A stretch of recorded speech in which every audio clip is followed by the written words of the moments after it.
So karon naabot naman gid ni ang gi-order sa kong anak na wala jud ko kabalo na nag-order di ni siya og bike sa online. Porting na shock gyud ko guys kay porting dako pa man ni nako, taas pa ni nako na karton ba. Wa ko kabalo unsay sulod paggawas nako, mao di ay ni ingon siya. Nag-order di ay ni siya bike sa online. Og by the way, gi-order ni niya sa TikTok. So na siya kung na bike sa online inana. Bantog ra bugat kayo daghang kayo kuan. Tao na galabor ani kay bugat jud kay siya guys kay namon siya mga puthaw di ba. So excited kay siya pag usyang abot sa eskwelahan ug iyang gilantaw nindot ka siya guys kay itom ganahan mapugko pero iyang maguring kwarta mo nang nag-assist na lang ko niya kay para dili siya ma-scam akong i-check kung kumpleto ba to jud ang gi-deliver sa seller. So para dili po ni siya masayang ang iyang kwarta kay ang iyarabang nabayaran ani mo kabat na biya og 5k. So mountain bike man to iyang gusto god mauna ni ang naabot. So i-check na ko sa akong igsoon kung unsa ni kompleto ba gyud ning mga parts kay kung dili iuli gyud ni nako gyud. So kompleto man siya guys, na siya pedal. So kani mao ni ang iyang saligid dapit tung sa may kadina niya no. Tapos kini to iyang pangtindak sa bike, then napud ni kini. Kani iyang panglock sa mga bolts kining mga kompleto man siya. Okay, so mag-assemble na pud ta na part. Gi-free naman din niya ning mga screw. Kaning tubo na para sa bangko. So kompleto siya guys, walang labis, walang kulang. Kompleto siya kay kabalo man ko unsa ni na parts ning mga sa bike na itaod no. So mag-assemble na pud ta diri na area.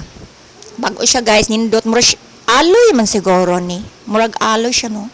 Kay ngano guys, sino kay siya mura siya ganang dili siya puthaw.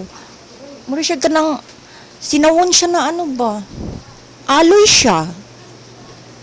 So lig-on jud kay ni siya na bike. Mao jud ni iyang ganahan. So ang size di ay ani is 26 cm. Mali ko. 26 inches. Akong na-check dito is 26 inches with 185 cm. So taas siya. Pangdagko ni na bike kadi ni pambata. Pwede man siguro ni pambata kung tagas ang bata. Kay taas man akong anak. So mo niyang na ganan. So karon nag-symbol ako guys, ingani lang siya kadali basta kumpleto lang ang part sa bike na naabot sa imo sayon ra kayo siya i-assemble. Karon nagabin-an ko no.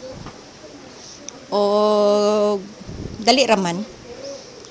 Na-shock lang yun siya kay nganong na-assemble na ako. Sayon ra lagi siya guys, basta kumpleto lang. Pero kulang maglisod ko kung asa mga volts. Kay lahi biyan yung mga volts yung sa bike. So inani ra siya kadali. Gitaod na kundo kaligid, bangko, manobela, o ang iyang pedal. So ayan na. Nindot man di siya guys. Na-shock gani ko kay nindot kay siya no. So available din siya sa TikTok. Kini napalit ni niya na bike sa TikTok. Naghan siya available na color na siya white, black, red, like pareha inani na color, then napay green, basta daghang siya available color. So favorite niya ang black. Nindot siya guys, di ba? So nauman na gyud ako ga-symbol guys og so guys, manana jud di ay ga-symbol sa wakas og dinhi na lang kutob og happy jud kay akong anak. So thanks for watching for the next video. Bye-bye.